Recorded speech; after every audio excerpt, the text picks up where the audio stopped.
Good afternoon, everybody. Welcome to This Week, and what a week it has been. We're back. It's Sunday. We got a show for you. It's going to be a fantastic day. And before we can do anything, we got to throw out a huge shout out to all the dads out there because today is not only our stream day, it is also Father's Day. So happy Father's Day, all the dads out there. Um, that's just fantastic. Nothing like a good Father's Day. So I definitely love this day. So hopefully, if you're a dad, congratulations. If you're not, be sure to reach out to your dad and just give them a good happy Father's Day today. So anyway, let's move on. Let's move on from that. I do want to very quickly mention Blossom. So for those of you who have yet to hear of Blossom, it is a social media app that is designed for investors. So it's run by people like Brandon Beavis. And let me say, they're doing a fantastic job over there. One of the new features actually getting ready to roll out very soon on Blossom is the ability to direct message each other. So that's coming very soon. I don't have an exact date on it, but it's imminent. It's imminent. So what is cool about Blossom? All the people over there are investors from Canada. Well, mostly Canada, but now the US is starting to come in, which is fantastic. So very fun place, a good way to connect, good way to ask advice on stocks or just to get some ideas or just to talk stock talk. That's what we'll call it, stock talk. So anyway, if you have not yet tried it out, after the stream, go down below into the extra info on this. There's a link there for Blossom. Head on over. Be sure to follow me because I want to follow you back and I want to see what you're talking about and maybe jump in on some of that conversation as well. So that's pretty darn awesome. Okay, now that we got the Blossom out of the way, let's say hi to the chat because holy banana bread, you guys are here in spades already. We'll start with Marco. Hey, y'all. Hope everyone is having a good weekend. Let's do this. Yeah, absolutely. Jonathan, am I early? Yes, this was just before the stream started. And Jordan's in the house. Hello, Candace. Hope you're well. Hey. Happy Father's Day to the dads out there. And we got Bonnie with a hello, Candace, and happy Father's Day, all. Fantastic. Vinit's in the house. Yay. And I do know that Vinit's a dad. So happy Father's Day, Vinit. Al Bundy is in the house with a hola. We got Bismarcky. Happy Sunday, all. We got Mary Finn in the house saying hello, all. And in the subtext of that hello, all is a let's hit that like button. Let's hit it. Let's turn it blue. While you guys are doing that, I will have my first little sip from my Starbucks mug here today. I know a few of you hit it because I could taste some fantastic blue flavoring in there. That was just absolutely awesome. Terry says, hey, and hi, cross-country checkup. Yeah, absolutely. I'll tell you, I don't know how many of you guys are in Ontario, but we've got a heat dome coming at us this week coming up. So Wednesday, I think, is going to be the worst day. We're looking at a humididex of 45 on Wednesday. So needless to say, I will not be going anywhere. Well, I will be here for the market close. And so yeah, I was thinking we should do what we did the week before. We'll give you guys a couple of chances. So a chance to win a Monday and a chance to win a Friday market close. So for today, basically during this entire stream, if we get 4 supers, we'll throw in a market close tomorrow, and we'll do that. And we'll give you guys the same chance on Wednesday if you guys want to earn one for Friday. So right now we're looking at the Monday. Okay. Oh, look at this. Andy's in the house. Hello, Andy. And Andy is our friend from Europe. So gotta love that. We got Harold in the house with a hello team. And Good Vibes is here. Happy Sunday. A quick hi, Candace from Vinit. And I hope you're well. Super sunny day, lovely weather. Happy Father's Day to everyone. Oh, yeah, absolutely. Al is in the house. Actually, we know Al's in the house. What exactly is Blossom? I asked for my email, but I don't really want to give it out unless I know what it is. what is it? A forum like Discord? No, it's not really a forum. It's more of a social media app. It's probably closer to, I would say it's almost closer to X, but it's really not. It's very much, yeah, it's look at it as being just a social media app. It's kind of like a scrolling chat that goes sort of like the feed on we'll say on Twitter, on the old Twitter. But in addition to that, there's other things in there like you can add your portfolio, for example, if you want to. That's optional. You don't have to. But if you do, it can then bring up, well, here, let me show you. Let me show you. It's like I've got Blossom here on my iPad. So, all right. So we'll bring up the main page. So this here is, whoops, can you, come on, is it going to focus on it? So this here is the main page. So it's basically, as you can sort of see here, whoops, I scrolled over. But basically, you can scroll around a little bit. All right, so you can scroll up and down. All right, here we go. Yeah, okay. Well, it doesn't work really well when I can't see what I'm doing. I don't think this is focusing very well. But yeah, you can scroll and there's everybody. There's Wolf Financial, a few different people. The other thing that you have as well is you can actually put in your portfolio. So this here is the 0 to 100K challenge. So I have that in here as the portfolio. So you can actually go in here and look at that. And I've already added in here some of the new stuff I'm buying for the next challenge. So you can kind of get a sort of a preview ahead of time. But it has all kinds of different things that you can do. So let's see here. I will show you.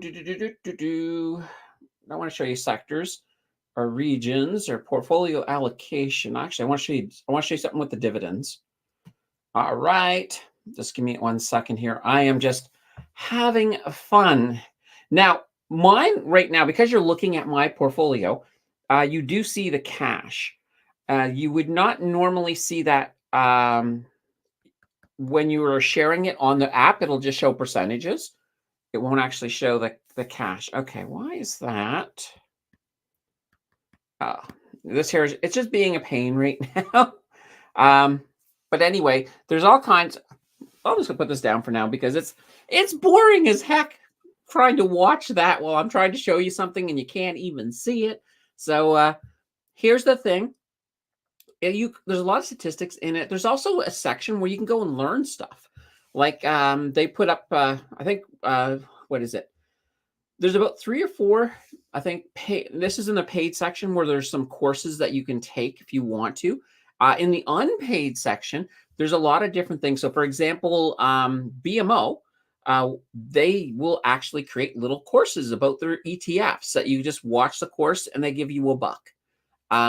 So it's kind of a cool little thing over there, but there's a lot that you can do. What I say is just check it out. It's not a situation where you're not going on a form or anything. The security is really, really good. All right. Anyway, let's move on from there. When we do the full day, I will, or even this, remind me again, Al, once we're finished the news part and I have the full screen, I do have the app on the Mac as well. I can show you a lot better on that because then you can actually see it without me trying to angle and work with a focus on the camera. All right. Vic says, go Oilers. Holy banana bread. So last night, the Oilers won 8-1. That was like a serious trouncing. I still don't think they can do it. I think it's been like 30 years since a team has come back from a 3-0 deficit in the finals. So they might, maybe they're going to do it. I would love to see them do it, but no, I'm still a little bit sketchy. It really depends on what this next game is going to look like. If the Oilers can maintain that momentum and the Panthers come in sort of like they're still beaten, then there's a chance. But if the Panthers bounce back really, really strong, even if the Oilers manage to eke out a win in the next game, it's still going to be tough. But as much as I hate it, I still think that Florida is going to win. But I hope I'm wrong. Then he says, Jonathan, am I early? It starts at 4 all the time, every Sunday. I know, but that's Jonathan's shtick. That's his catchphrase. So it's kind of cool.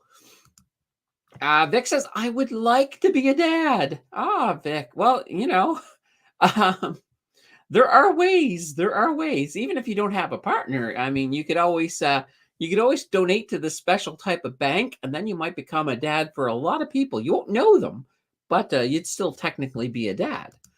Ian's in the house with a good old hello. Vic says, even a sugar daddy. All right. And let's see over here. We've got Starbucks. Yeah. Awesome, awesome, awesome. We have Jay with a quick old hi. And Bismarck, he says, let's hope that sign behind you is green all next week. Yeah, maybe it will be. Right now, that's not red, by the way. It's actually orange. So it's subtle. Now, Jill wants me to, and I agreed. She wants me to change the hexagons on the wall to sort of like all white gray, so that way the color is easier to see, and you don't have like a red behind it. So yeah, that's a sometime over the summer task. Carl says, hello. We got Lisa in the house. And Vineet, once again, is saying happy Father's Day. All right. I need you guys to look at this. So look at this. This looks like a super sticker. And as far as I'm concerned, it's like a super sticker.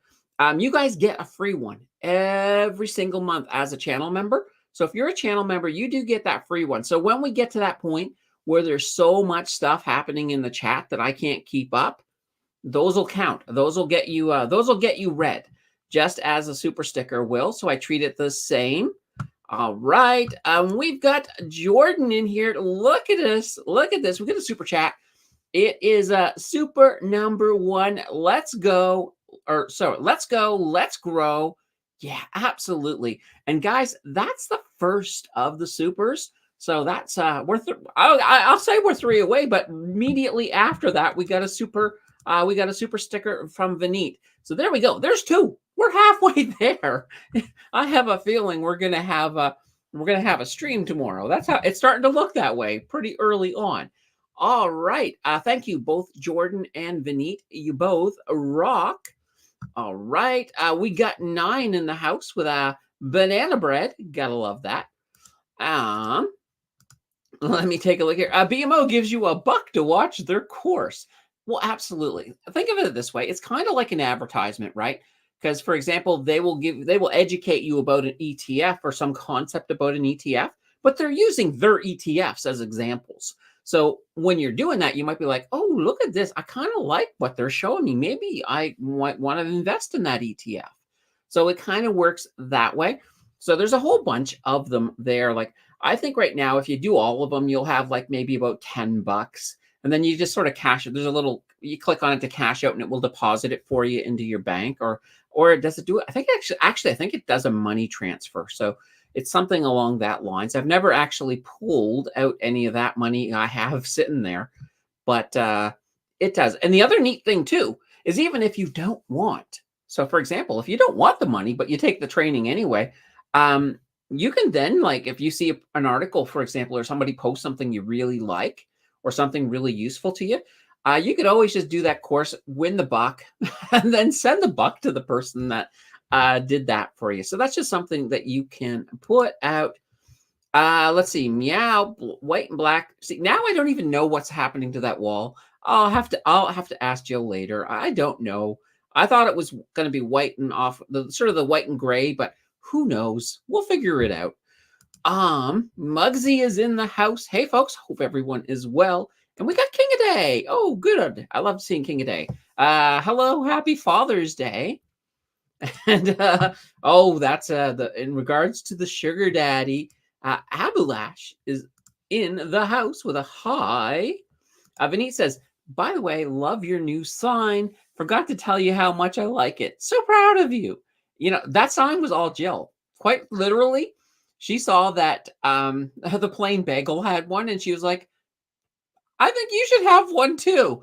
And next thing you know, it's here. I'm like, okay, here we go. I'm looking, look at this. Abalash made $11,000 $11,000 on Canada Western Bank.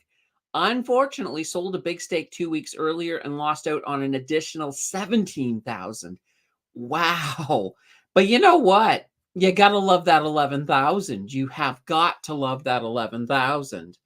Nothing too shabby about that. When you come out with a profit that's that big, Abalash, just smile, take it. It's like, all right, you could have had more, but you still did better than the rest of us who didn't have that much into Canadian Western Bank. Al says, I like free money. Woohoo. All right. Holy banana bread. Here's Bonnie. Look at this. $2. Woohoo. Stream tomorrow. Let's go. We're one away. We're one away from a stream tomorrow. You guys are not even having the drama. It's like, let's determine this nice and early and then forget about it. But yeah, thank you very much, Bonnie. Always appreciative. All right. We got Al saying, Abalash, that's the story of my life. Oh, and Dr. Mike. Dr. Mike has one too. So lots of people have them. Maybe it's the new thing. You can't be on YouTube without a sign. Maybe. I don't know. Vic says, Abalash, Canadian Western Bank was at 70% of book before the news. Good play. Yeah, absolutely. That was definitely a good play. King of Day says, love the sign behind you, Candace. Pretty cool. Yeah, and like I said, guys, like here, let's play. I got the remote. So I can go, we're on orange right now. I can go yellow. You can't really tell. I'm down in here is green or something like this. I could, or, I can do all kinds of different colors. Oh, look there. Oh, what is there? Oh, look at there. There's kind of a bluish, but we'll move back. No, that's kind of red. I forget where orange is. I think orange is in here. Oh, that actually looks a bit orange. There we go. We did a roundabout, and I didn't need Jill to come and bail me out with the sign, with the remote. So we're good. We are good. Al says, I don't know if you know this, but U.S. market closed on Wednesday, Juneteenth, I believe. That's the Juneteenth holiday. Correct me if I'm wrong, but I think that's what it is. I think that's the Juneteenth. But the Canada market is open. So, we'll still be here. It's kind of a neat day. Like, we won't have to really look at everything. So there'll be more time for questions. More time for questions as we get through looking at the charts and everything pretty darn fast. Okay, I am finally caught up. Let's take a look at our first news story. Holy cow, we're what, 19 minutes in, and we're ready to get to story number 1. All right, let's see what we have up our sleeve this time. Of course, it's Canadian Western Bank. So we got ourselves a French beaver representing National Bank and buying Canadian Western Bank, I guess. All right, so here's the big news, and I think most of you already know this. I'm going to have a drink of coffee before we do this.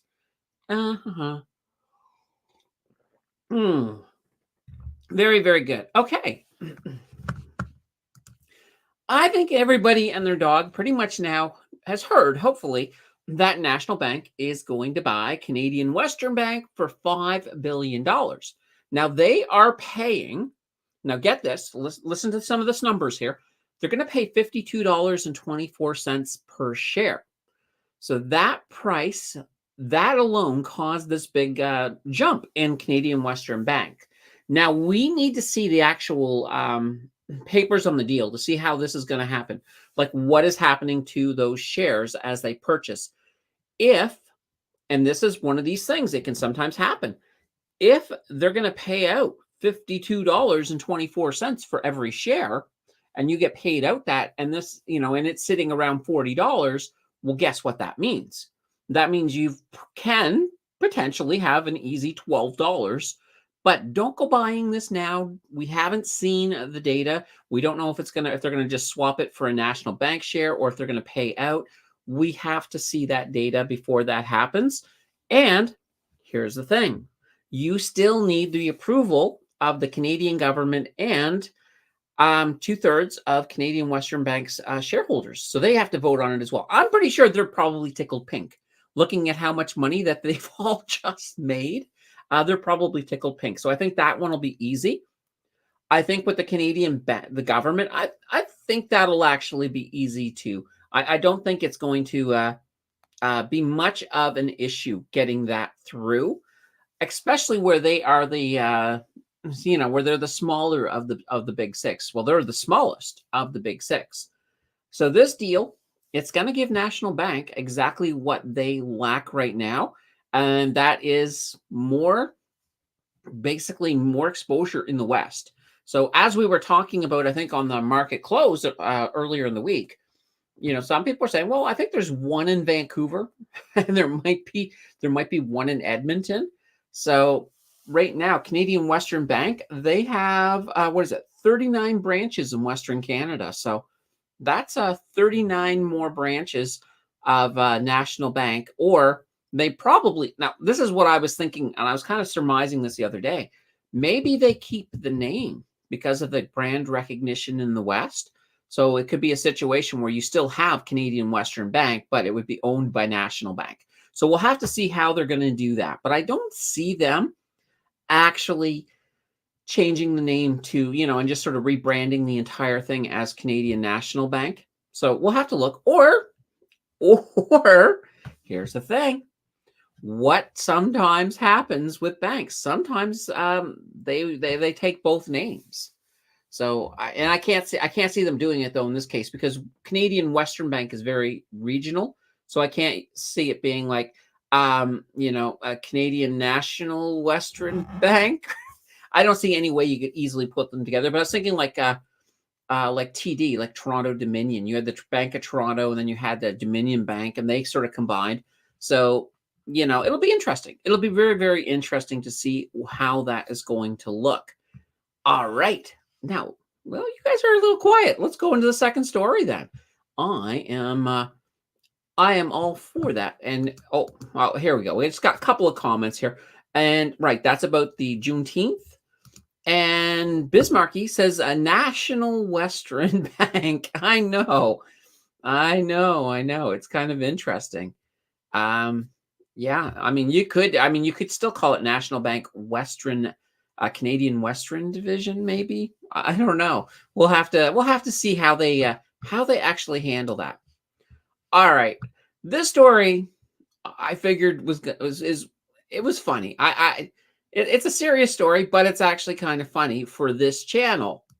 Oh dear, here we go. It's called A Peeling Power.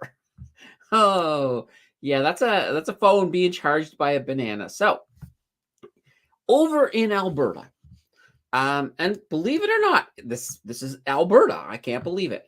They're looking to actually start turning banana peels into electricity or power. So out of there's the company there called Gibson Energy. So they have created a waste into energy facility that's in Edmonton, and they're literally going to make electricity from banana peels. Now, the Canadian Growth Fund, they love this idea, and they have actually pledged to take on a 40% stake in that project. So they're hyped. They're at least 40% of the way. So that's going to be really interesting. So this deal, the way it works, it guarantees that the feds will buy 200,000 tons of carbon credits from the project annually, starting at $85 a piece over the next 15 years. These pricing guarantees, so they're known as carbon contracts for difference. So it ensures that even if the price of carbon falls, even if the price of carbon falls below a certain level, Ottawa will kick in the difference. So it kind of locks it in and guarantees that they're going to get the price that they agreed on. So this assurance, it alleviates some of the financial risks associated with developing a largely unproven technology, while the industry kind of waits for a carbon credit market to develop. So it's going to be interesting. So I was like, okay, how do they do this? Now, I was looking at a few different things online, and there was a whole bunch of chemistry involved, using like an oxidation reduction reaction as a way to basically maneuver electrons so that you can create some power. Cool. I'm okay with that. But how many peels do you need? So I found a few different things. So if I want to boil the water for my coffee, it would take 8 banana peels. I thought that was funny.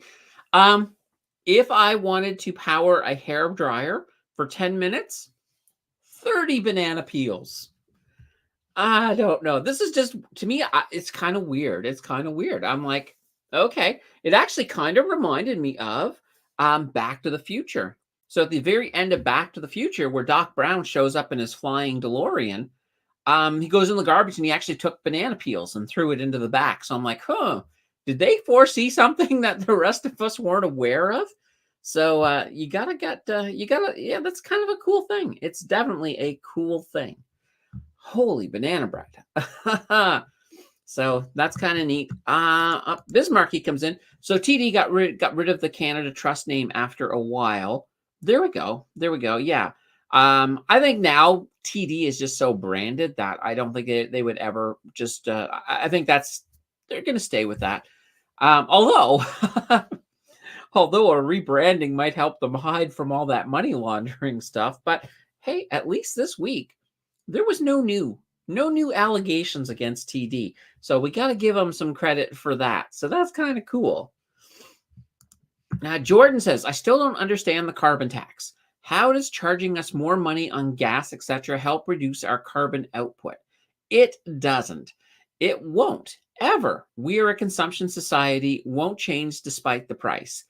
True enough. Now, the goal, I think, the general idea of the carbon tax is that they were supposed to be taking that money and not just throwing it into the government's coffers, but that money is supposed to be used to sort of offset basically climate change in different ways. One of the ways is some of these grants.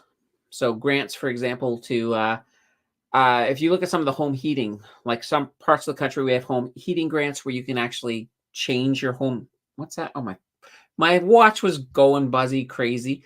So there's different grants, and they're also, I don't think they're going to plant trees, but now the way they have been using it is you've got that whole rebate thing too. So part of what they're doing is they're kind of taking money from those people who pay a lot, and they're giving it to some of the lower income people on that plan. But even then, I know it's kind of weird, like, because when you look at the price of gas and you look at all of the extra that you're paying, it's very easy to say, huh, I don't think, I don't think we're actually ahead, those or in the lower income threshold. But according to some of the math, now, Canadian in a T-shirt actually did a video on this. He broke down the exact math on the rebates versus the average amount of extra money you would pay for things like gas, home heating, things like that. And it did work out that you were further ahead if you were lower income by a little bit. But the problem is I always concerned is that when you look at a calculation like that, one thing it's not taking into consideration, I think, is that you're going to have, things like grocery stores, for example, they may pass on a little bit of the extra cost it costs to transport food to us. So they may not be taking that into account. But those of you who are interested, definitely check out, just go over to the Canadian in a T-shirt channel, and you might have to just do a search on carbon tax, but it's actually a good video. I do like the math, but keep in mind, like I said, he doesn't take everything into account. All right. Jackie says, more and more people are buying Ford 150 trucks and big SUVs. It confuses me why city folk need those huge vehicles, gas guzzlers. Yeah. I mean, if you're in a city, if anything, a smaller vehicle, not just for the gas economy or if it's an EV, but it makes it easier for everything from parking to this. Now, what could be is maybe the people who are buying some of these big SUVs or some of the trucks, maybe they spend a lot of time outside of their working hours, outside of the city. Maybe that's why. But even then, it's kind of interesting. There's a lot. Yeah, there's definitely a lot of these guzzlers out there for sure. and the government is they're definitely getting their money back on that. So what can we say? What can we say? All right, let's get to our next story. Let's get to our next story. Here we go. All right. Apple GPT. So, one of the other big things that happened this week is we had our WWDC event with Apple. So, this was an opportunity for Apple to basically show us, well, what they got cooking. And the big theme this time around was AI. So, AI, how they're going to fit it into their system, what is it going to look like? And personally, I'll tell you, I liked it. I thought it was great. Now I mean, I am pro Apple. All my stuff is Apple, but I do like what I saw. So the funny thing is, one of the big things that kind of stole the show a little bit was the fact that the iPad is getting a calculator. So yeah, iPad is getting a calculator. But in addition to that, there were a lot of significant AI announcements. So we won't focus too much more on the iPad getting a calculator, but you know, what can we say? Now they unveiled Apple Intelligence, so that's their version of AI. So it's kind of cool.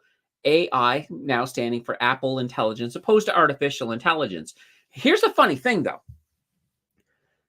You know, we talk a lot about AI on this channel. We talk a lot about it, you know, probably in the community in general.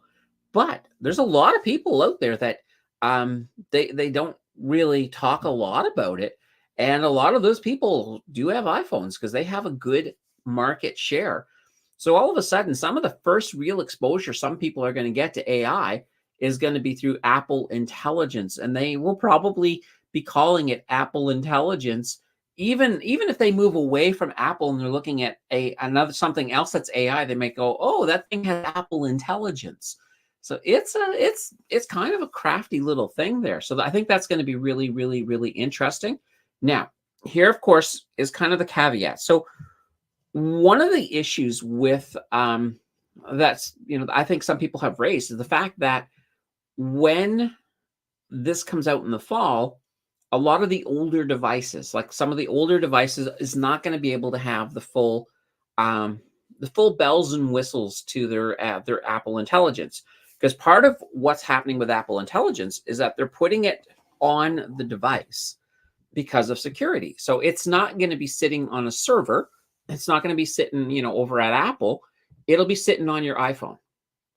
It'll be sitting on your iMac, provided you have a newer one. And the reason you need to have a newer one is pretty much, for the most part, as long as you have an M chip, I think you're good. But that's the reason. They need a chip strong enough to be able to run it. So if you go if you don't have that, then you're not going to have, you won't have that version, but it will still have that ability to reach out to ChatGPT because Apple has made a deal with them. So the way it's going to work is when you have a question. So let's say, for example, you have your new iPhone and you have a question for Apple, you know, for Siri. You could ask Siri the question, and she will now be smart, by the way. She'll be able to draw on all of her resources to try to help you with your question. Now, some of the advantages that she's going to have is that she'll have access to all your data. She'll have access to your pictures, everything about you.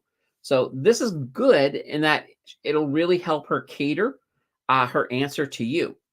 Now, that's kind of why we're saying locked in. Now, if she is not able to answer the question, she would then sort of come back and say, look, I don't have the information to ask what you're asking.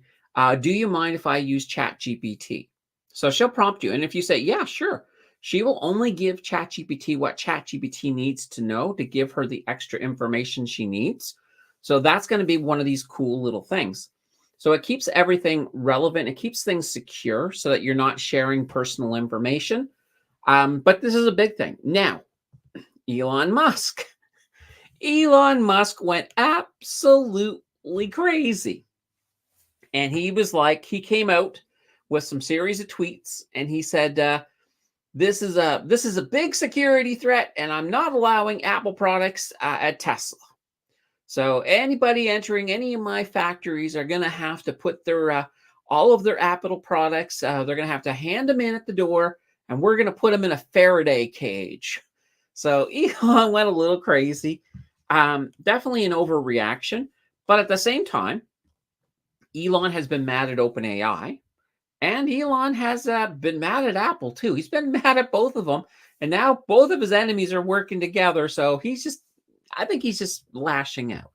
So we'll have to see if he's actually serious, but it's going to be interesting. It will definitely be interesting. So it's really going to be a pretty good, interesting. I think it's going to be an interesting system. Now they've also explained as well, just a whole bunch. And I'm not going to get into all the features. If you guys really want to know everything about what came out of WWDC, there's lots of videos on that. But I think overall, it's a good move for Apple, and I think it's I think it's overall just a really good move for Apple. So not too shabby. All right, now where the banana bread are we in the chat? I think I've fallen behind again.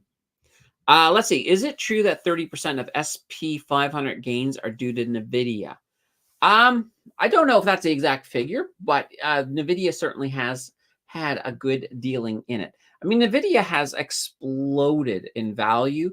So yeah, they have been powering. Now, at one point, when the NASDAQ started to come out of the bear market and go into a bull, or at least move towards a bull, one of the arguments then is that most of that growth was all coming from those tech stocks. And, not every tech stock, but from basically the Magnificent Seven. And maybe you could even exclude Tesla from that. But, like between NVIDIA and Microsoft, those will be the two sort of the forerunners. They were really pushing things up. So yeah, that certainly has helped the S&P 500. So when you look at some of those gains, yeah, a lot of it is tech. Tech is certainly helping big time. All right. Jordan says, to be honest, we are looking at a small SUV, Chevy Trax, to buy for its fuel economy. It has an itty-bitty 1.4 liter turbocharged inline four-cylinder, extremely great on gas. Well, it's not too shabby. Not too shabby at all. AmFast is in the house. Hi, all, and happy Father's Day to all dads. Worked on the All-Star Tracker and Top ETF 3 years in price, 56.75%, and total return 118.38% is ENCC, which you did a deep dive. What percentage should this be in your portfolio? Well, and this is that thing. It really comes down to your own diversification strategy. So my strategy, I'll give you my strategy. So my strategy is no single stock. So company stock gets more than 5%. Now that will move. Sometimes they may make it up to 6%, but I try to keep them down to 5% unless they hold more than one stock. So for example, if you have something like, let's see, Brookfield Asset Managements, where they're managing a bunch of other companies, they're allowed to have 10%. So if they do multiples, they could have 10%. So an ETF would definitely get 10%. Something like ENCC for me could have a 10% allocation if I want to. That would be the max on it. And I also then try to limit a sector. So for example, energy sector, I'd like to keep it down to 20% at the most. Now, right now, I know on the challenge, I think the financials are kind of skewed a little bit over. But that's kind of the thing. They'll come back down because I'm not going to sell any of the financials that I hold.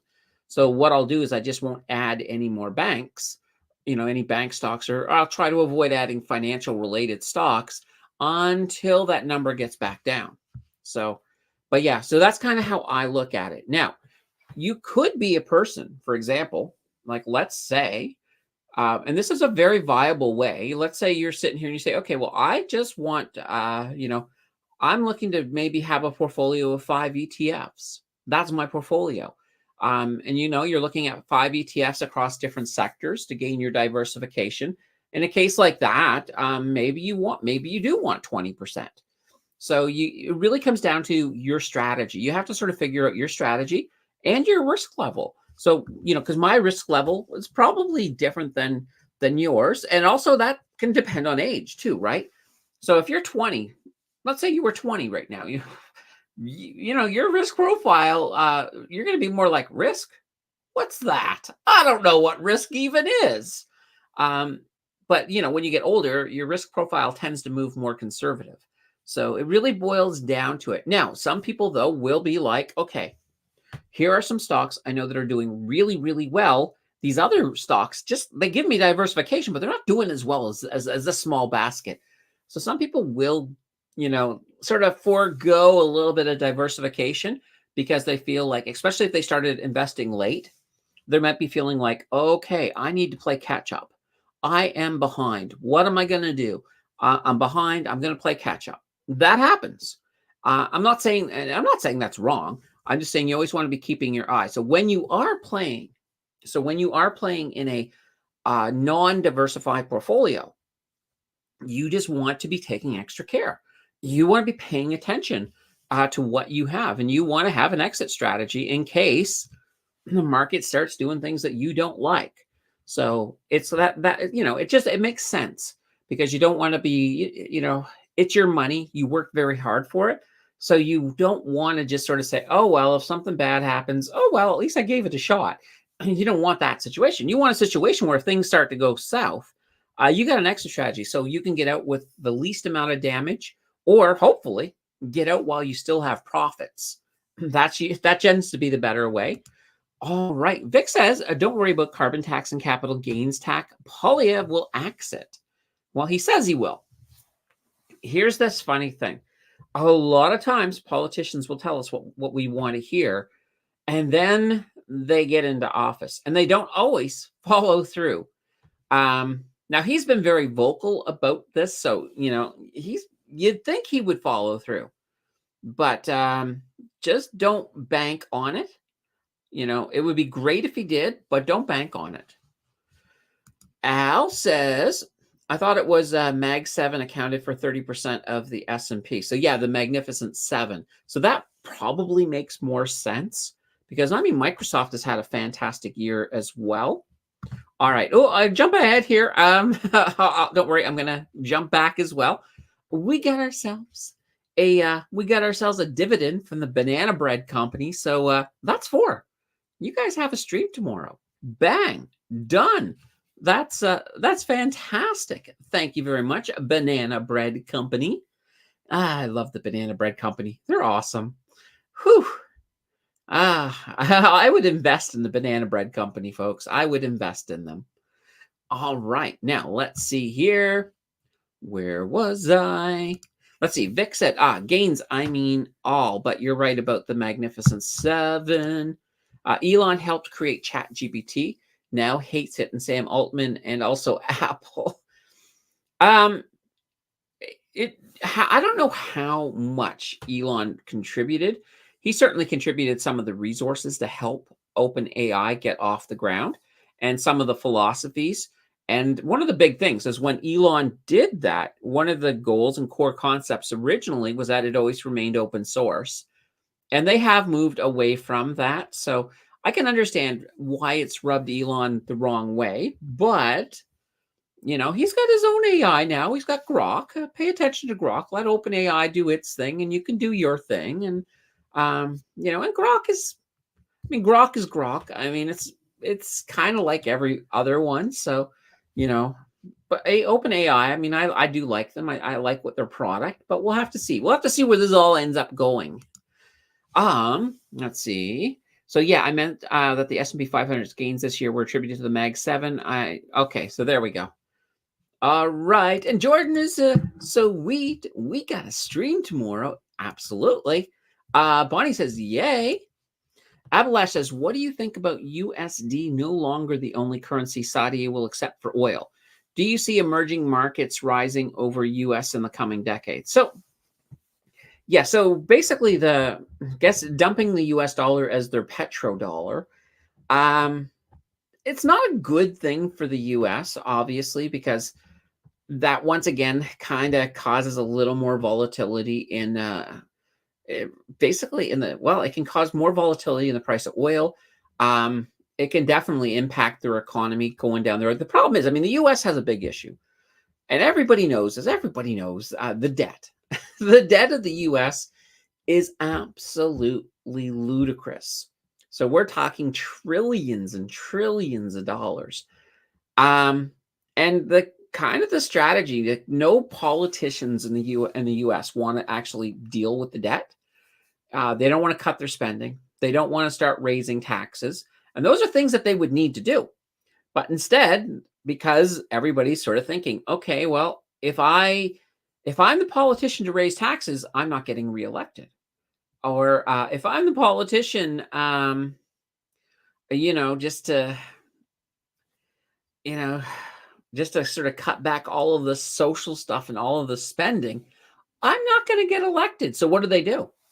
They basically they pass the buck to the next group of politicians, and that's been going on for years and years. But there's always a limit. Eventually, we will get to a point, and I think I heard a figure something around like 2040, somewhere's in that vicinity. That's when we're gonna kind of hit the hit the wall a little bit. Um, it's you can only kick it so far.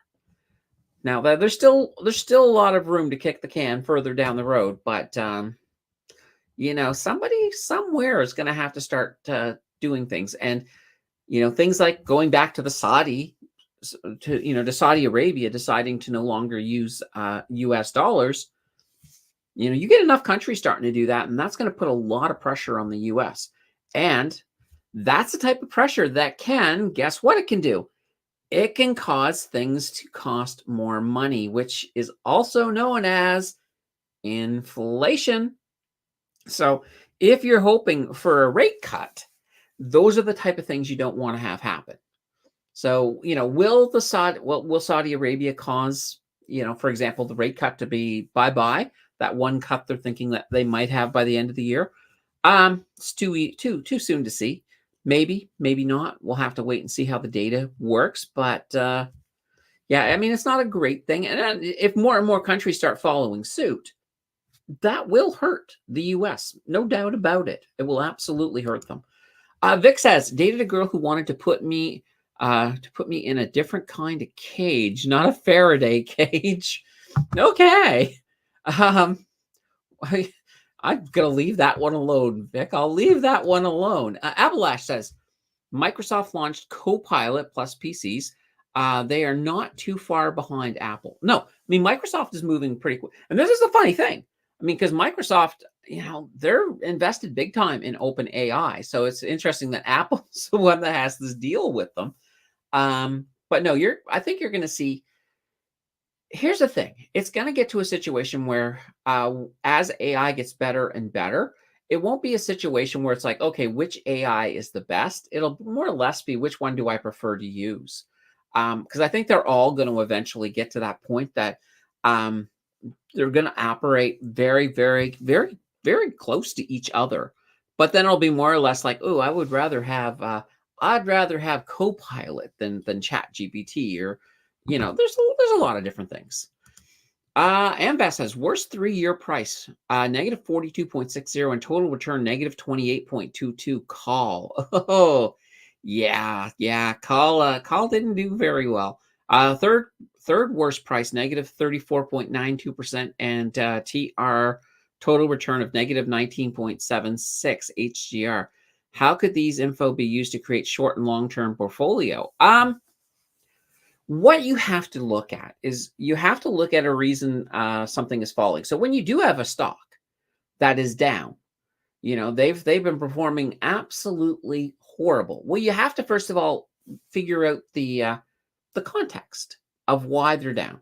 So is it a situation where that the sector has been doing really, really poorly? Then that will help make a little bit more sense. Or, and this is where you go into that fundamentals, is there something going on in the company that is causing it to fall? So if it's the sector, that's usually not a bad thing. Whereas if there's fundamental issues in the company, then yeah, that can be an issue. So what you want to look at is okay, well, what's going on with the sector? what is going to happen to the sector? Is it a sector that isn't going to recover, or is it going to recover? What's that time frame look like on that? Because what you're trying to do in a situation with some of these stocks, maybe not these ones in particular, but let's use, for example, let's use our telecom stocks. So we'll look at Bell and Telus and Rogers. So that whole sector has been hurting, and it's going to continue to hurt while interest rates are high. That's not great, because why? They all have, it's a sector that carries a lot of debt. Why do they have a lot of debt? Well, they just rolled out this whole 5G network. That didn't cost, that wasn't free.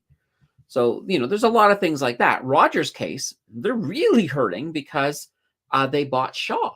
So that added a whole bunch of extra debt to their balance book. So it does impact things that way. But so what you have to do is say, okay, what's coming up in the future? Okay, well, look at this. We got rate cuts. How is that going to benefit this sector? Well, it's going to help create more cash, because they won't have to pay as much servicing on their higher debts. So, okay, that's good. Well, more cash freed up, is that going to sort of improve what's happening with these companies? Chances are yes. So when you look at that and you look at those companies, you'll say, okay, well, they're either near the bottom or they're close to the bottom. And that's the thing. A lot of people say, I want to buy at the bottom. That's great. Fantastic. You'll never know when the bottom's going to be when you're buying, though. I will tell you that right now. You don't know. It could be still going to go down a bit further. So my goal is never to buy at the bottom. My goal is to buy close to the bottom. So when I see a company or a stock that's gone down, but I have full confidence. So the fundamentals look okay. They may be high on debt, but yeah, they look okay for the most part. And it's a sector that is going to rebound. They're not going to go out of business. We're not going to all of a sudden one day say, yeah, all of our cell phone companies and cable and TV, they're all shutting down. They're all shutting down. That won't happen. So that they're going to bounce back. You just don't know the time frame, and you don't know how far down they're going to go. But once they bounce back, if you buy now, maybe they go down even if they go down another couple of dollars.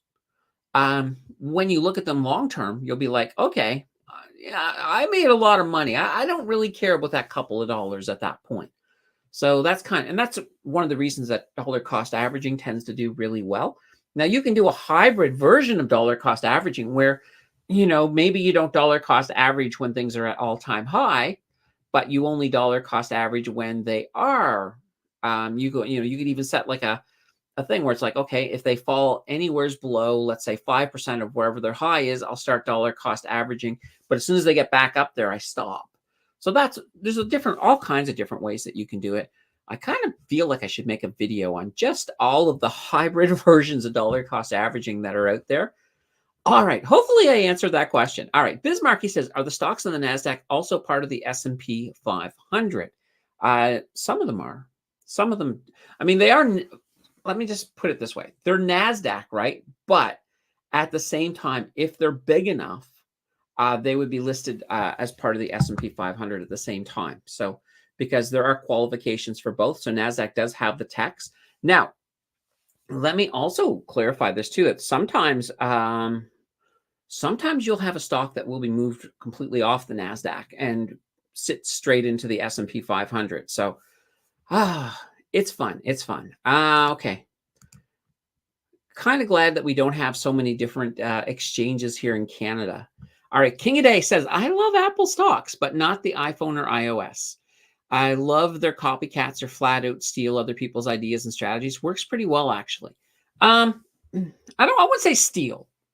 Although, there's been lots of allegations here and there between Apple and Microsoft in the early days. Oh, that's so good. But Apple is not a company that come up with a brand new idea. They're not. What they do is they will they'll take other people's ideas and then they will perfect them. They will take them and they'll make them cool. So it's not theft that they're doing it. So, but they tend to not be the innovator. They tend to sort of, And the other thing too is Apple's also one of these companies that they take their time. So look at AI. Everybody pushed out AI whether it was ready or not. I mean, remember Google and some of the some of the information that was absolutely bonkers wrong. They pushed it out before it was ready. Apple was like, nope, nope. We're gonna make sure it is, that it is good. We're gonna work on everything. And even then, they still have bugs on like first generation stuff when that comes out. But they do take the time that you're generally overall, you're still gonna have a pretty good experience with their products. All right. Al says NVIDIA has given me $117,000 in the last 3 weeks since May 26th, which was the date of their most recent earnings report. 31.9% increase in price. See, and I know Al is pretty much all in on NVIDIA, so that's not too shabby. That's not too shabby at all. Yeah, that's just absolutely incredible. And amazingly enough, I'm still pretty bullish on NVIDIA. I think they have more runway left in them. So, and I've been saying that it's quite literally like when I asked you guys to go back and watch that video from February, the NVIDIA deep dive. Even then, I was telling people there's more runway. It's gonna go further because a lot of people back then were saying, we're in that bubble. It's gonna pop. NVIDIA's gonna fall. And they didn't. Of course they didn't. They still have that runway. And right now, there's no real threat. So when you look at a lot of the other chip manufacturers, they've all been specializing, most of them, not all of them, but a lot of them have been specializing in more CPU. So central processing unit opposed to GPU, which is your graphical processing unit. So GPUs have been designed. So this is why this is so powerful. So when you look at a CPU, it's designed to run basically, well, they call it threads when you think about it. So a thread is basically every process, you send it to the computer and it does things, sequentially. So one after one after one.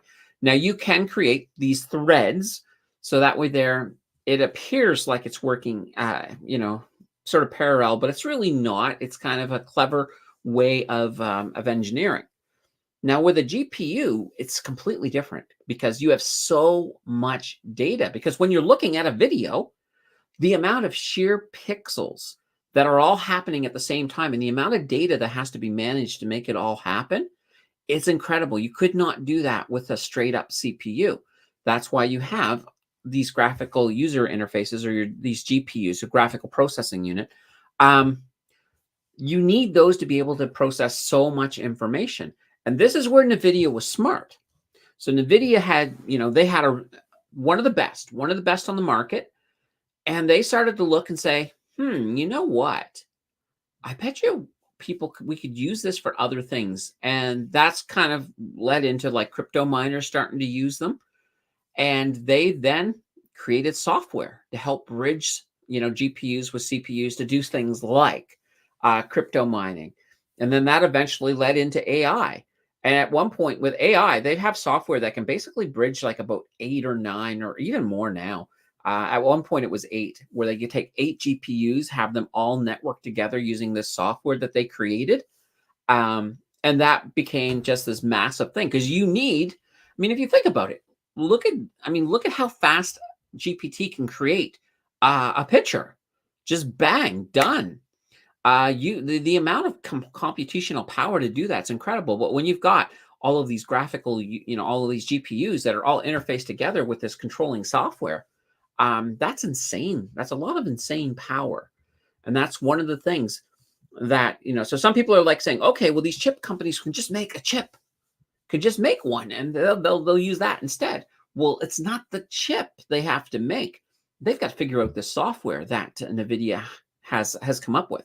So this bridging software, there's a lot more than just a simple, just copy them with a chip. You need the software too to run it. And nobody's even close to doing what NVIDIA is doing right now. So just something to keep in mind. All right. Al says, see, politicians don't follow through. Is that true? I wonder if Trump followed through with a wall to separate Mexico and the U.S. He tried. I don't know how well that wall is, but he made the attempt. I'll give him credit for that. Let's see. Sorry, Candace, how does the 5% allocation work? Doesn't that mean you have to own 20 individual stocks? Isn't that too much to manage to some degree? Yes and no. So, 5% for one company, but you got to keep in mind something like Canoe is an example. Canoe can have 10% because Canoe, they're an income fund. They manage other companies. So, they have other stocks, other assets underneath them. So when you look at that, I got a whole bunch that can hold 10%. So I don't have to own 20 individual stocks.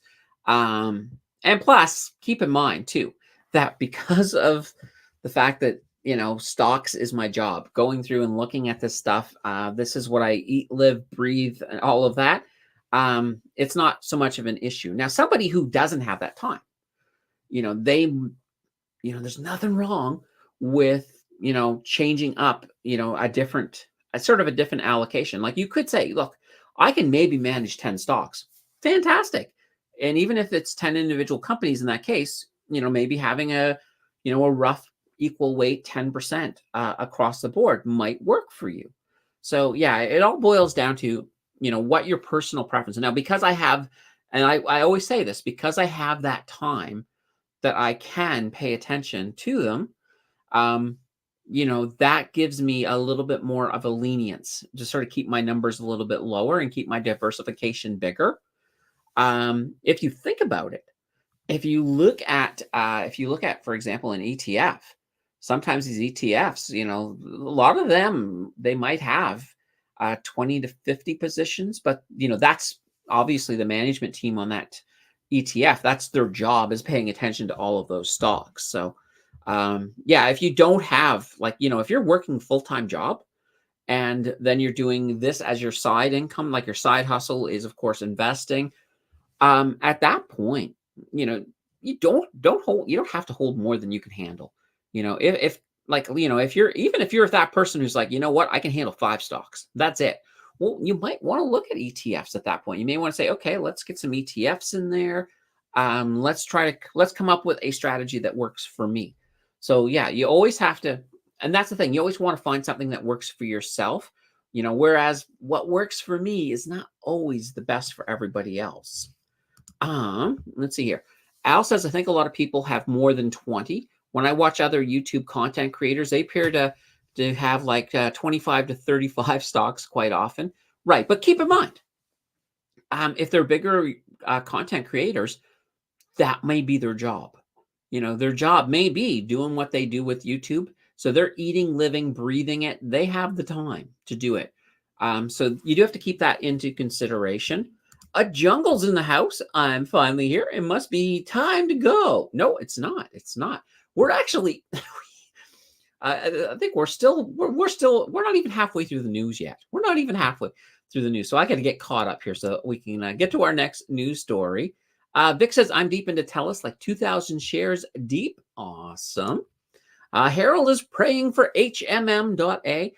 I wouldn't worry about him while they're down. This is the time to add more. They will be fine. They will absolutely be fine. Abalash says Air Canada is trading 80% below fair value as per Simply Wall Street. Also, stocks like Northwest Health and AQN have negative PE ratios now. There's a lot of things that are going on. I think Northwest Health, for example, I think they're going to do well, and even AQN. So Algonquin and Northwest Health, they're both going to benefit from as these rate cuts start to come down. That will get them back into the positive for sure. So I am pretty good on both of these. Now with Air Canada, I'm going to maintain that rule. If it's below, anytime their share price is below $20, it's not a bad place to be DCAing. With Air Canada, I probably would DCA under 20 and then stop once it moves back up above 20. That's kind of that hybrid version I was talking about earlier. All right. CC says NVIDIA is long overbought on daily RSI. Wait for first entry. And that's the thing. That is the thing. Like if you are looking to get into something like NVIDIA right now, there's always going to be corrections, right? So you can wait for a correction to get in. Like, Maybe even if it's just a situation where we just have an absolute crap day on the market and everything drops like, a little bit, that could be your opportunity to get in there and maybe get, you don't put all the farm on it, but put a little bit, you put a little bit in. All right. Let's see. Air Canada starting to look good. Yeah, like I said, right now I would DCA Air Canada. Now I'm not doing it. I'm going to be very clear, but if I was looking to buy Air Canada, I would probably buy up until it got to 20, and then I would hold off. And then the last time I did this, that's what I did. I bought while it was under 20, then it went up to almost 25, and I sold everything up around there. I just didn't get back in, but I probably should have. Terry Crow. Amen on your idea of telcos, TELUS particularly. I have a belief, perhaps perverse, that TELUS will rebound on the strength of subsidiaries, healthcare, agriculture, and customer service. I could be SO. I don't think you will be. I think all three of these guys, I think they're going to. So TELUS, Bell, and Rogers, I think they're all going to be fine long term. So right now they're at their lows. So when you look and even when you go back, you can sort of say, oh my God, like look at this, like Bell's at like a 20-year low or something crazy like that. So definitely something to look at. Thierry says, I just did that. Anvas says, thanks for your time and answering my small lump sum to test self-investing.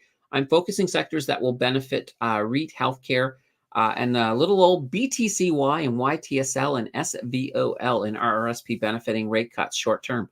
No, it makes sense. It makes sense to sort of, and that's the thing. You can, like a lot of smart investors, what they will do is they will, of course, have their circle their wagon stocks. They'll have those core stocks in their portfolio that they love. They're never going to sell. And then they'll have a little bit of money put aside that's like, this is my play money. This is where I'm going to take a little risks. Maybe I will look at a penny stock. So, for example, DeFi is somebody had asked me about on the last market close. So DeFi is this little stock that is a penny stock. It went from like 15 cents to, was it $2? I got it over here actually on a thing. Give me 1 second here. I'm just pulling it up so I can see. So yeah, it went, even more, $2.92. So it, and how long did it take that to happen here? Let's see here. Well, let's just look at it this year. So from 2024. So basically in the last, holy cow, is that? I'm just going to go back here. Let's go from 1 month. So in the last month, it's gone from 89 cents to $2.93. So that sort of shows you can make an insane amount of money on a penny stock, but it could easily go the other way.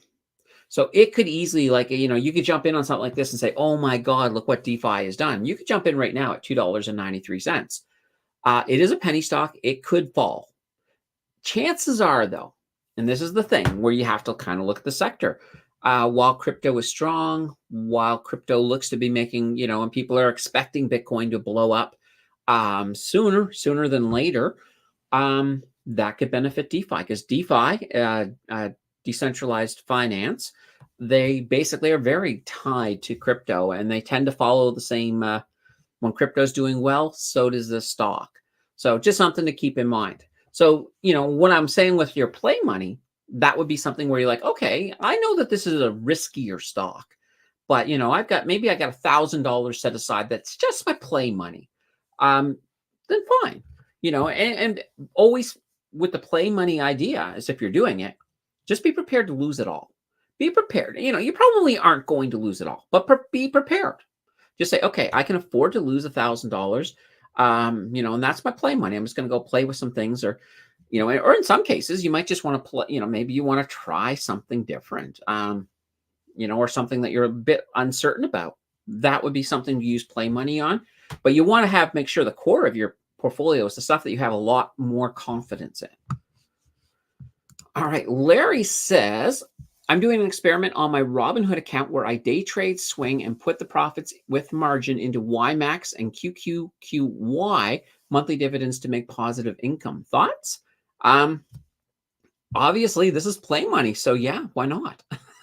It could be interesting to do that. So here's one of the things, though. even with play money. So if you have, let's say you had $1,000 play money, you say, okay, I'm okay with that. And you do some playing around, and next thing you know, you've got 1,100. Well, if I would, in that case, you know what I would do? I'd take that 100 and I'd put it somewhere else. So in this case here, Larry's moving it into YMAX and QQQY. But then I would always just sort of keep that 1,000. And if I make more, I can throw that onto something, throw that over to my regular account, perhaps, or maybe I'll just take it out and throw it on a bill. Who knows? Vic says, my only chance if ChatGPT can create me a girlfriend using haptic technology. Oh, Vic. Um, Funny enough, that's actually something that's probably going to happen. But you'll probably, though, I don't know if it'd be haptic. You'll probably be able to get like an actual robot. But I don't know how far off that is. But sometimes when I see how fast things are moving, I'm like, this is closer than I think. It's absolutely closer than I think. All right. Oh, and here we go. Everybody was mentioning they thought Grindr was going to be the next target. So they went from 9 to 1040 thanks to Wall Street Bets. I think, Larry, I think you were mentioning that one before. So good on you. Good on you. Vic says, AI try Perplexity for searches and see the difference. Very, very cool. Let's see. Jordan's saying, the thing about ChatGPT is it gives you the straight answer based on all the articles you would have to search yourself individually. Yeah. I mean, the other thing too is always double check. Like, if you ask ChatGPT something, sometimes it will give you some misinformation. So you have to, I always say, if you're, especially where it's really good is if you have, like, let's say a Wikipedia page and you're looking at it and you're like, oh my God, there's like a crap load of information. I don't have time to read through all of that. You can just give the web address to ChatGPT and say, hey, go to this Wikipedia page, read it and summarize it into the key points for me, please. And then bang, you got the key points, which would have if you had, especially if that's all you're looking for, it's just a couple key points about something. That to me is one of the real time savers when it comes to ChatGPT. All right. King of Day says, I negotiated a lower rate for our TELUS internet yesterday. Sometimes you just have to ask. That is true. Sometimes all you got to do is ask, because right now I think there's probably a big kick on all three. So TELUS, Bell, and Rogers for retention. So they're looking to retain the customers that they have because, right now things are not as good in that sector. So this would be the time when these guys are suffering is to call up and it wouldn't hurt, because even if you call up and they say no, you've lost nothing. But if you call up like King of Day did and they said, okay, sure, let's we can maybe do this for a year for you, fine, take it. At least for a year you're saving a little bit of money, and that's more money into investing, and then that can compound over the year, so it could be even more. So just something to keep in mind. Little update from King of Day. Got back our PC Optimum points. Oh, yes, that's right. Those were the ones that were hacked, if I remember correctly. Oh, I'm glad you got those back. Holy cow. Good thing. Let's see. Bismarcky, buy $5 of NVIDIA every day. Not too shabby. Yeah, so I mean, if you have fractional shares like Wealthsimple, you can do that. You can buy $5 of NVIDIA every day. But now the price is a little more reasonable. I think it's just over 130. What you can also do is, if maybe you're like, I don't want to really buy NVIDIA, but I want exposure, you could always do something like buy the CDR. The CDR is much less expensive. I think it's about half the price. Probably even a little bit more than half, but that's another option as well. And then you're just, you're buying it from CIBC. So kind of avoids the whole currency exchange and everything else with it. Let's see. ChatGPT also searches all the stuff not available to Google. Google is per se biased. They are a safe search engine. Fair enough. And keep in mind too, you can with ChatGPT. Let's say there's something you do all the time. You can basically you can say, look, okay, every time I say, let's say you're a movie buff, um, some move. So SUMMOV. If I type that in the name of a movie, then I want you to provide a summary. These are the key points I'm looking for in the summary. And then ChatGPT will just add that to memory. Now, I think memory might be a paid feature. I don't know if the free version has it, but you could do that. And then whenever you go in, you don't have to type out the whole thing every time. You just go some movie and then the name of it. And then bang, all your information formatted the way you want comes right to you instantly.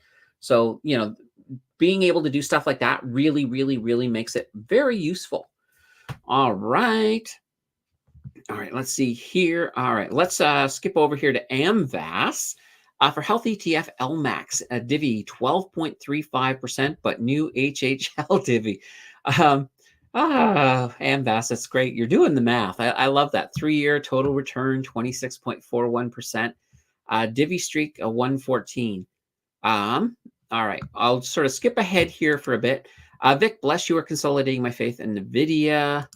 All right, so here's the rest of your thing. So life, yes, Divi 9%, total return 5-year. See, this is good. You're doing the math. So that's a nice thing. So life actually, I think they look mostly at the life insurance.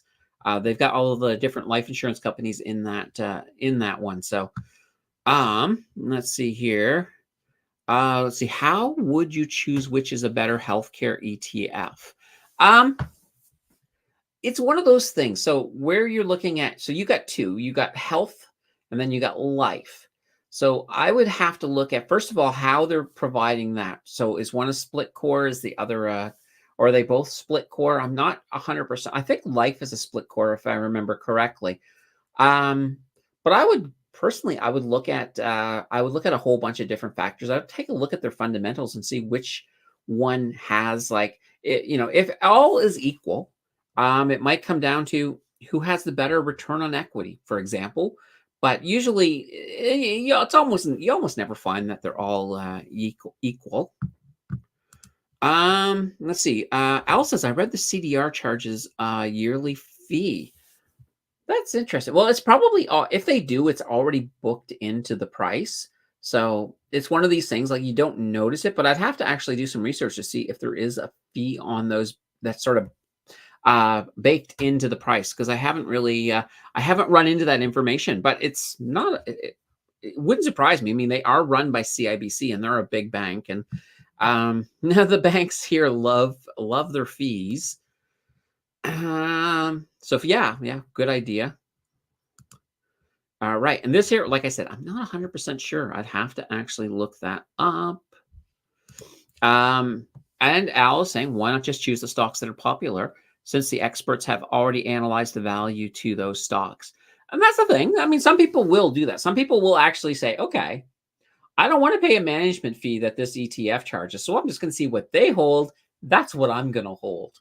That's perfectly valid, because you will be getting it. And in a case like that, the work, I guess, that you would have to do, if you're like, I'm just going to emulate this ETF, you got to then pay attention yourself, right? You'll have to go in every so often and check their holdings and see if they're changing, and then make changes to your account, just sort of to keep yourself in line with them. So, the fun. All right.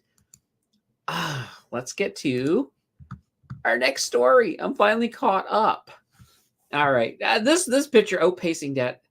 Yeah. It's one of these ones I looked at. I'm like, hopefully it doesn't look like he's after the poor girl. But yeah, it's a fun little thing. So last quarter, Canadian households, they got a wee bit richer. So that's pretty cool. So household wealth outpaced debt last quarter. So with their collective net worth hitting a record high, thanks to, well, mostly because we had a pretty good stock market, a lot of gains on the market in the quarter. And there was also a bit of a rebound in home prices. So that helped push us up. So the household debt to income ratio has now dropped. So that's okay. That's interesting. So that, our debt to income ratio has dropped, which is fantastic. So it's kind of like a debt to equity, but in this case, it's debt to income. So instead of debt, instead of equity, we're using income as our thing. So with it dropping, that means that debt's coming down, equity's going up. This sounds like a great thing. Now, there's a couple of things that are in here that we have to sort of think about. One, because of higher rates, people have not been taking out as much debt as they normally do. A lot of people have been sort of shying back. So that's obviously helped these numbers improve. And there's a dark side to this. There's a very dark side to this. Once the wave of renewals hit, we're going to have a lot of people who right now are on cheap pandemic rates on their mortgages. They're all of a sudden going to be waking up to the reality of very high mortgages coming at them. And a lot of that money is not even going to go to the principal. It's going to be going towards just simply servicing the debt. So what that does mean is that when you think of, if you think about disposable income, so right now, the amount of disposable income that people have, it's about to get eaten away at. So on the other side of these renewals, there's going to be a lot of people whose disposable income will be almost nothing. There will be people who have negative disposable income. It's not going to be pretty. Even if we get a few more rate cuts in the process, it's still going to be much higher than a lot of people can afford. And so when we do look at the fact that, the Canadians are currently outpacing their debt, it's kind of still a sad story because, these are numbers that pretty much think of them as the calm before the storm. And that's the best way to put it. So let's just keep that in mind. Definitely interesting. Back to the CDR question, though. King of Day says no fees for CDR, but CIBC charges for currency hedging. Okay, fair enough. So that's probably, of course, the currency hedging is going to be baked into the price. That's a no doubt. But here's the thing. This is the way I look at it. When you look at even an ETF, if you look at an ETF and you're like, okay, I love the dividend on that. I'm totally okay with it. And then the next day you find out there's like a 1.25% MER on it, and you're like, oh, that's a lot of fees. I can't hold this ETF, not with fees like that. What's changed? The only thing that's changed is that you now know that there's a tiny fee that's been baked into it. You're still getting the same dividend that you were excited about the day before. So I'm one of these people, I know a lot of people say, well, okay, if you look at that dividend and, you compound it, look at how much money you've lost over your lifetime. Well, okay, sure. But if I actually want that same exposure and I go with somebody who has a lower management fee, but a lower dividend, I could actually have even less than if I had stuck with the original. So what I normally always recommend, and this is kind of where I think, and this to me makes sense, is that if you have two ETFs that provide the exact same thing, and they both give you the same dividend, but one has a lower management fee, well, then yeah, sure, go with the one with the lower management fee. It's that whole thing. I mean, nonetheless, when it comes down to the math, I mean, you're still going to look at your total returns. You're still going to look at what you're going to bring in. And even if you're bringing more in with one that has a slightly higher management fee, it's already been baked in. So it's not like you're going to bring in that extra and then get charged a fee, because the fee's already baked in. So it's already happened even before they came up with this is what your dividend is. That's already taken all of that into consideration. So, it's not a bad thing. It's not a bad thing. All right, let's get our we'll try to get through the rest of these news stories fairly quickly. First responders. So we had some interesting news. Here we go. So the feds are basically looking to extending early pension eligibility to, Canada's frontline workers. So we're looking at, not all firefighters, but any that are federally paid. So we're looking at federally employed firefighters, paramedics, and border service officers. So this new policy, what it's going to do is that as long as they've had 25 years of service, they will not lose any of their pension if they, if they no longer have the job. And that kind of makes sense because when you think about it, when you think about a firefighter, I mean, you're probably not going to work at that job as long as somebody else. So having 25 years, I think that's a good amount of time because, a lot of times there's, you know, you just physically can't do it anymore, for example. So I think 25 years is, I think that's reasonable. So this is a nice little policy. I'd love to see all fire departments, even, provincial and municipal, take on this. Although I guess in Canada, and this is kind of one of the difference between Canada and the US. In Canada, we've got a lot of firefighters that don't get paid. There's a huge amount of volunteer firemen up here. It's just like I've never 100% quite understood why we're not paying some of our first responders, but it is big in Canada. Now, I know in the US, you got a lot. I think most of your firefighters are probably paid in the US, but Canada, I can't remember the percentage, but it's more than 50% of firefighters in Canada are volunteer. So they're doing it absolutely for free. So just something to keep in mind when it comes to firefighters. And Al's back to the CDR, but that's still a charge to you yearly. I guess it wasn't a fee, but a charge to me. Just buy the stock, and that's understandable. Absolutely, but keep in mind.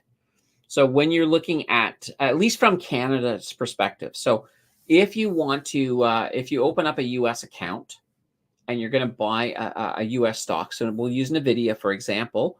You're still, a lot of the brokers here will still charge you a currency conversion fee. So it's almost hard to avoid it. Now, I know with Questrade, there is that Norbit Gambit. And somebody says it works on National Bank as well. I'm not sure. Like Canadian in a T-shirt is the Norbit Gambits person. So I would recommend checking out, if you're looking at trying to move money for free, unlike Questrade, check out Canadian in a T-shirt. Just look up Norbit Gambit. So that's kind of a neat little thing. But what does happen? So this happens like with National Bank. So for example, I mean, I don't mind. I pay the currency conversion, cool. And then the money that sits into the U.S. account, I'm probably never going to take it out of there. At least not anytime soon. So, you're not being charged anything at that point. So, the money that's sitting in your US, it's fine. It's just US dollars. But if I ever want to move it back to Canada, then I've got a conversion fee back and forth. So it's one of those things to sort of keep in mind. All right. So I put the CDR question into ChatGPT and Perplexity, and Perplexity answered the question correctly. ChatGPT was confused. And then that sometimes happens. Sometimes, because I mean, if it's something nobody's really talked about on the internet too, it sometimes can be hard for ChatGPT. All right. Jungle says, I found the idea of volunteer fire departments appalling when I moved from Ontario to Nova Scotia. They should all get paid. Yeah, absolutely. I mean, if you think about it, you're in your house, let's say Nova Scotia. Your house is on fire, and that guy coming in, risking his life to save yours, is doing it for free. That's just, I just cannot get over that. But it's the way it works up in Canada. I don't understand. I don't understand it. To me, it's like if you got a dangerous job, and they're very important, you can't go without fire. Without a fire department, they should be paid. It should be a real job.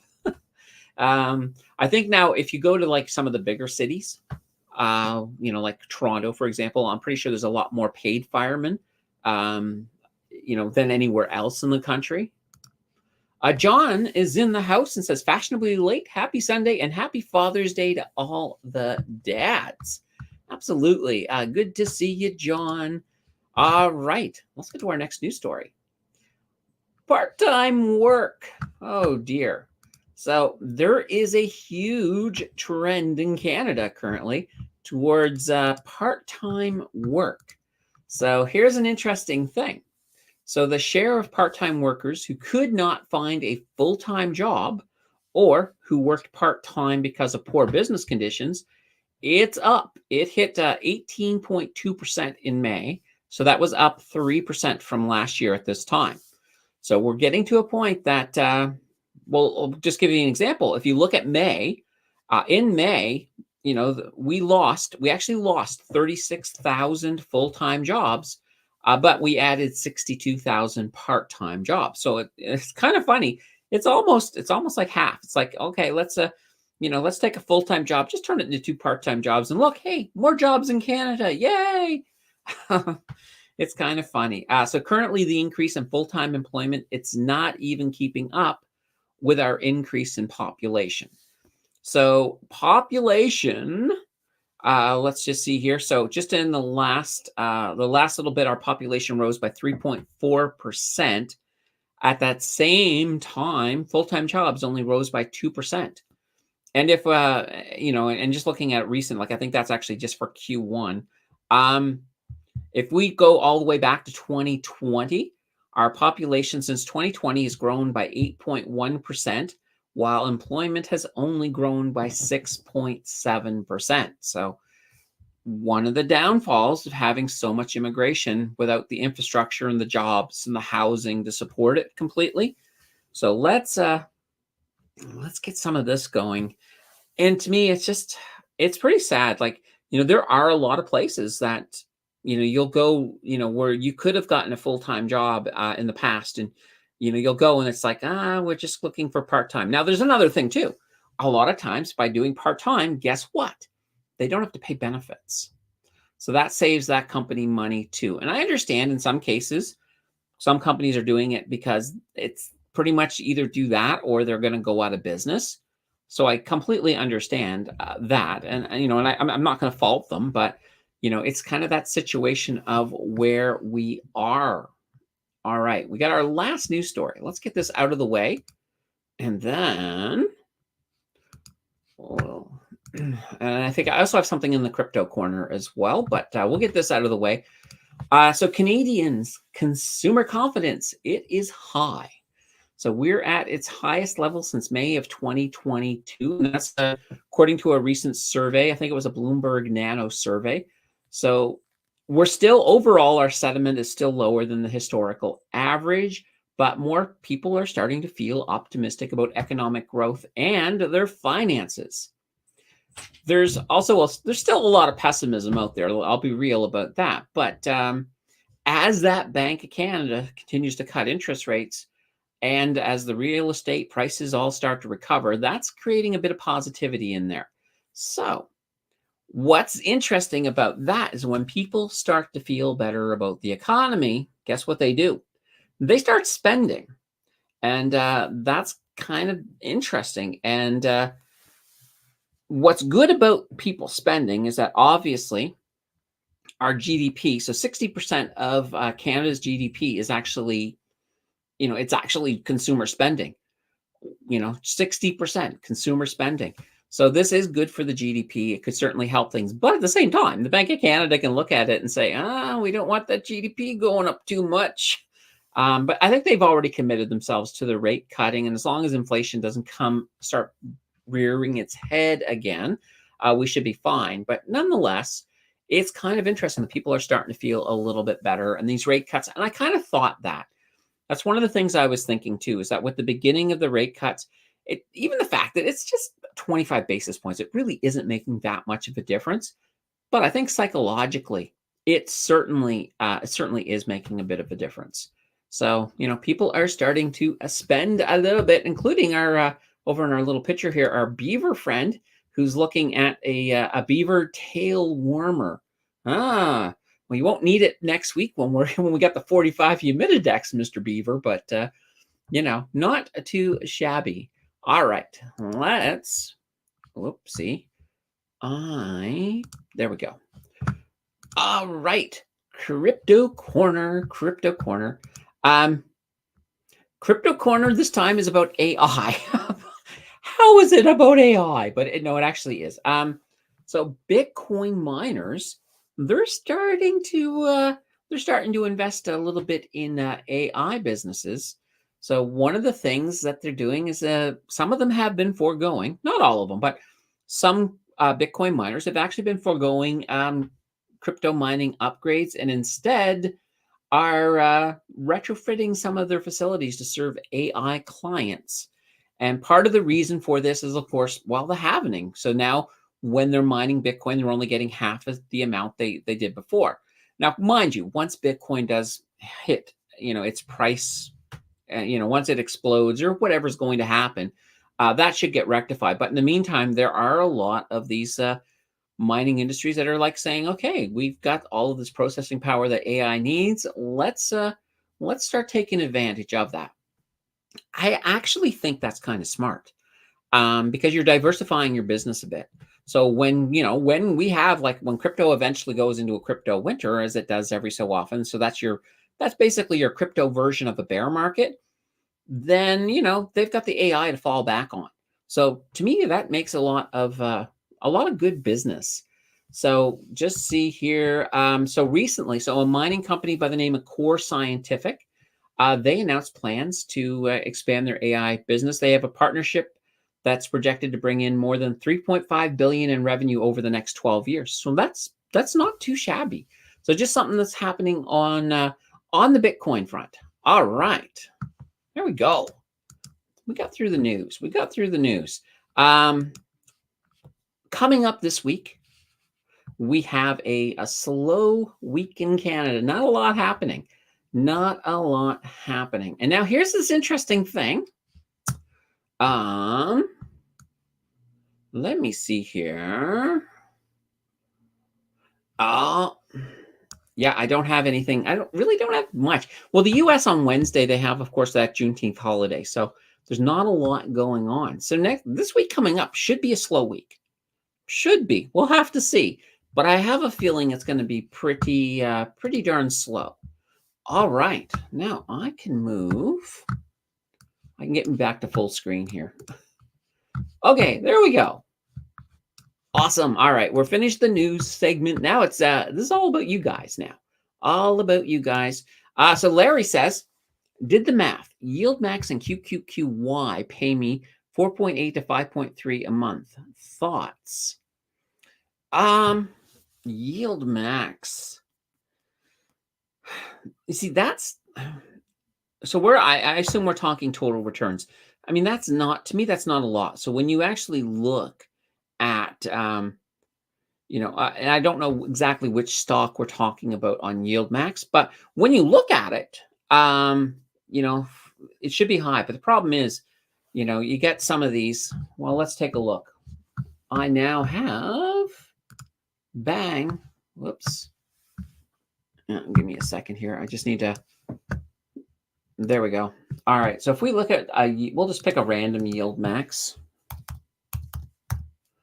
Let's see, Yield Max. All right. So let's go with. Let's just go with we'll go with the NVIDIA one. Well, we'll look at that one first. So this is their Yield Max NVIDIA option strategy. So this, of course, is a synthetic ETF. So a synthetic covered call ETF.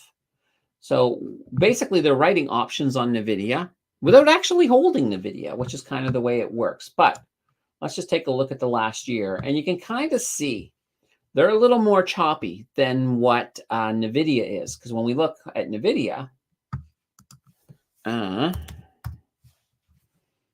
let's see here. Whoops. Oh, there's the short. Oh, dear. Let's just look at this for a second. So this here is a shorted NVIDIA. So it's a 2 times leverage. So basically when NVIDIA does well, this thing does this. So people who bought in at $25 thinking, well, I'm going to short NVIDIA. They got $1.99 right now. So that is a pretty, it gives you an idea. So this is kind of what NVIDIA did times 2, but going in the wrong direction. So just something to keep in mind here. All right. There we go. Get it back. All right. NV. Whoops. NVDA. There we go. Perfect. All right. So now when we actually look, so there they are, 131.88. Not too shabby. I mean, we look at them over the last year. You can sort of see since basically around the beginning of the year, it's been nothing but sky. Oh, you had that little retracement. So this is what we were talking about. Like if you were looking for an entry point, like, you know, if you could, if we had a little one of these again, that would be fantastic. So you could get in a little bit lower. But right now, it's just keeps on going. So right here, you look at this and you're thinking it's probably going to retrace. It's probably, so maybe this week we'll see a little bit of a retracement, but it's hard to say. But yeah, so with the yield max, let's go back. Actually, I want to look at one thing. I want to look at another one here. Sorry, yield max. Let's look at the Tesla one, because this is one that a lot of people get all excited about. So when you look at it, you'll see, look at this crazy yield of 54%. You know, that's insane. But if you go to the 1 year, you know, if you bought in here at $33, you know, you've lost more than half of your capital. So I haven't done the math on this right now, but I have a feeling, you know, well, look, 33, if you double 15, that's 30. So it's more than 50%. You've lost more than 50% of the value, but hey, you're getting a 54% dividend. So when we go back to what, let me pull this over. When we go back to what Larry was saying, look at this. That's what you end up for a total return. Like, you know, in this case here, I don't even think it would be a 5%. It's pretty darn low. So you're not even getting remotely what this is. But once again, if you purchase it, you know, it's a synthetic covered calls. Because here's the reality with a synthetic covered call, the price isn't directly proportional to the price of that asset. The price is basically how much people want to buy it. So if Tesla's doing great and everything's flying up the price of Tesla, people will look at an ETF like this and they'll be like, yeah, I want in. And so there will be more buying pressure. So this will move up. So it's not technically coordinated to or correlated to the price of Tesla, not with a direct relationship, but that psychological boost from watching something go up means that price will start to go up as well. So yeah, you got to be kind of careful. Like I know people love to see that number, but when you see a number like this, you want to investigate. You want to find out what the heck is going on. And even still, when you go into the data, you can see here that this price changes. So you aren't always getting that same number. Like, look here, right? The last time, so this here was the June 7th payout was 64.5. It was 69.4 the month before. Then it was like 68, 81. This was a great month. But then look at this, 40. So, you know, you can sort of see it flies all over. It depends on what people are making. So it's kind of just that thing. You want to put that into consideration when you're looking at these type of funds. All right. What is the population of Canada? ChatGPT says 38 million based on 2022 statistics. Perplexity says 40 million. Perplexity would be right. The population of Canada, actually, I think we're getting close to 41 million, to be honest. But 40 million is definitely closer. Yes, there is some housing reports this week in the U.S. So that's, you know, but it's not one of those giant drivers. It certainly will impact depending on what the results are, but I don't think it's going to cause. I don't think anything's going to happen different than expected. Let's just put it that way. Jonathan says, why can't we fund our brokerage account with a credit card? It's a good question. I've never really thought about it, to be honest. Yeah. I mean, why would you want to fund your brokerage account with a credit card? I mean, unless you are still, as long as you're paying that card off, that should be fine, but I'm not sure. And I don't know if it's all brokerages. Maybe there's a brokerage out there that does, but it could. That's an interesting question. Now that I'm thinking about it, I wonder if there's like a law or something saying you can't buy stocks with a credit card. It's hard to say. It's hard to say. I don't actually know the answer, Jonathan, to be honest. Amphass says, All-Star Tracker. That did the math, not me. A good idea about individual stocks. Not confident yet to have a lot of individual stocks. Covered call strategies with dividends and growth, best of both worlds.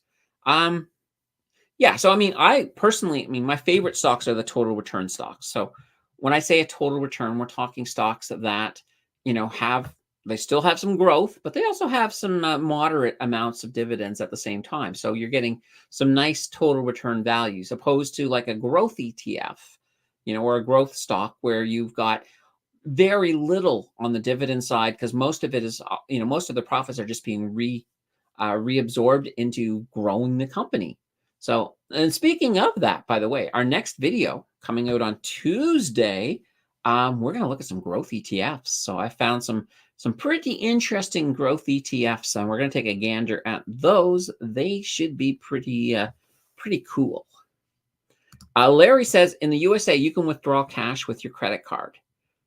Yeah, well, you can withdraw cash here with your credit card. Like you can get a cash advance, I think they call it. But you would have to pretty much you'd have to, if you wanted to do it with your credit card, here's how you would do it.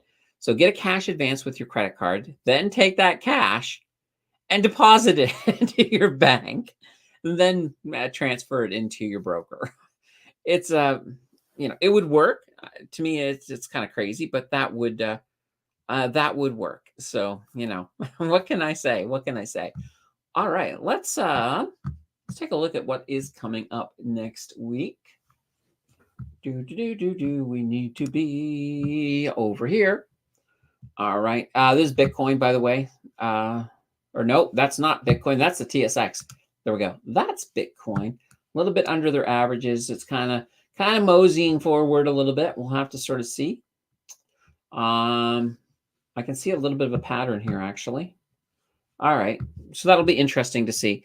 But we're not here for Bitcoin, are we? We're here for the Discord. All right. Let's go to the schedule. So, by the way, guys, over on the Discord and also on the Facebook group. So both locations, I keep a copy of the schedule so you can sort of see things that are coming up. Holy banana bread. I have got to, I could have swore I had updated this not that long ago. I somehow missed a whole bunch of stuff. Today is the 16th, so all of this has already happened. Let's just get rid of that. Bang, bang. All right. There we go. And you know what? Let's put this in. Give me a second here.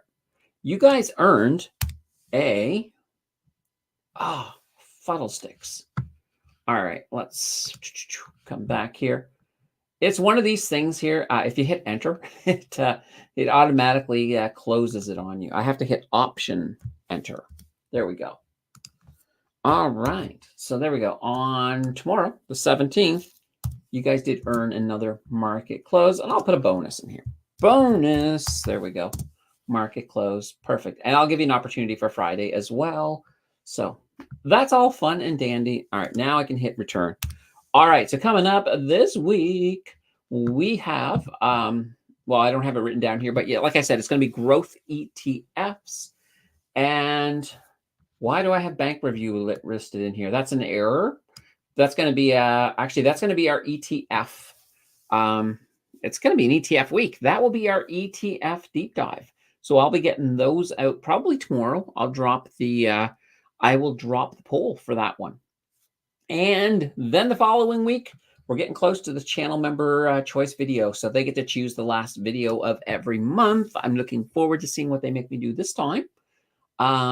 That's going to be really, really, really cool. So that's pretty awesome. And we're slowly getting closer to that 4,000 subs. And what that means, yes, that means an open to close live stream. So that will be a very long one. We did just have on Thursday night, by the way, we just had ourselves a pretty good live stream that we did for the channel members. Normally the channel member live streams go about usually about 50 minutes or so. We went a full hour and a half, all about all of the different retirement stuff. So everything from What do you do at 20 all the way up to what do you do when you retire? So we covered a whole bunch of stuff. But that one was fantastic. So anybody who is not a channel member and really wants to see that, definitely join the channel membership, check it out. Or you can always, wait till you win a membership. And in that case, you can always go back and watch the old ones. I noticed this because Nine won a membership like a week ago or so, and I've been getting comments almost every second day of Nine watching a different thing. So, and yeah, this is absolutely true. Cash advances are crazy, super expensive. Yeah, I think they charge a higher interest rate on them. So, I'm not saying you should do it at all. By no means am I suggesting go out and do a cash advance. I'm just saying you technically could do that to get money in, but I wouldn't recommend it because yeah, you are paying a higher interest, and credit cards are already high enough when it comes to the interest. So there we go. Yeah, and here we go. Carl saying 21.9% from my card plus cash advance fee. Holy banana bread. That's insane. And speaking of Nine, let's see. I will have one share of QQCC this week, putting $1 in each market day. $1 a day into QQCC. Not a bad idea. Not a bad idea. I like it. I like it. I think it's fantastic. All right, everybody. We're at the 1 hour, 51 minutes. I've covered everything. If you guys got any last minute questions, get them in. Get them in now. And if you haven't hit that like button yet, I still have a little more coffee here. So I'm going to have a sip while you guys slam the like button, turn it blue, all that fun stuff. Oh, very good. And I'm almost out of coffee too. So, what else can we say? So yeah, like the summer. So like the summer, this summer, a lot of financial YouTubers, I will put this out there, because the markets sometimes slow down a little bit in the summer. I think we're actually going to have a pretty good market this summer. Statistically, on the year of an American election, the summer does tend to do better, and there tends to be a bit more activity in the market. So I think we're going to have a good summer. But a lot of YouTubers will start slowing down in the summer. I don't know if it's like they want to go to the beach or something, but I'm not going to slow down. I will keep pounding away through the entire summer, just like last year and the year before. No slowdown. You will still have your source of financial fun, I guess we'll call it that. So that'll be very, very cool. Yes, look at this. Look at this. You're just breaking down the numbers. I love it. I love it. So yeah, so these, instead of individual stocks, since these are more affordable, yeah, some of these definitely are. You have to sort of look at what's going on. BTCY, if you could have got in on that like early in the year, holy cow, you'd have a pretty good return on that. And I still think Bitcoin is going to make some moves. Like, a lot of people think before this cycle is out, it will hit 100,000. I think it's possible. I tend to be a little more conservative. I definitely think we can get up to 80, but for right now, it's like, let's get to 80, see what happens at that point. I don't want to sort of say, we're gonna go to the moon. Because we kind of already have. I mean, depending on how you classify that. All right, and there we go. Like, love it. Let's see. Looks like the housing market is slowing down in Canada. Yeah, it could be very interesting to sort of see how this is all going to sort of shake out. I mean, the reality is right now, I don't think there's much we can do to sort of slow down the rents. There's just not enough demand. There's not enough supply for the demand, and that is a recipe for keeping the rent prices high. Now, the housing market per se, depending on where you live, we'll have to sort of see how that's going to look. But as long as we keep adding more Canadians at record paces, there is going to be a demand for housing. I mean, housing will rebound a little bit, but you also have to look at too. During the pandemic, when people were going crazy buying houses, of course the housing market exploded. So it should retrace back a little bit, but I think it'll still be healthy, and not that far away from being healthy again. So just something to keep in mind. All right.